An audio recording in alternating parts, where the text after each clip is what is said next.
पाकिस्तान और international monetary fund (IMF) के दरमियान आज मुआहदा होने का इम्कान है।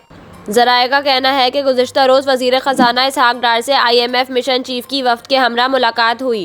IMF मिशन चीफ़ ने वज़ीर ख़ज़ाना को मज़ाकरात में अब तक की पेशरफ़्त से आगाह किया है। ज़राए के मुताबिक पाकिस्तान और IMF के मज़ाकरात में इस्लाहात और इन पर इक़दामात पर इत्तिफ़ाक़ राय हो गया है। बाहमी इक़्तिसादी और मालियाती पॉलिसी का मसूदा आज फ़ाइनल किया जाएगा। IMF वफ़द और पाकिस्तान के दरमियान मुज़ाकरात का आज आखिरी रोज़ है। इम्कान यही है कि दोनों के दरमियान आज मुआहदा हो जाएगा। वज़ीर मुमलिकत बराए ख़ज़ाना आयशा गौस पाशा का कहना है कि मज़ाकरात में होने वाले फ़ैसलों की वज़ीर आज़म से मंजूरी ले ली गई है। IMF के साथ मुआहदा पाकिस्तान की ज़रूरत है।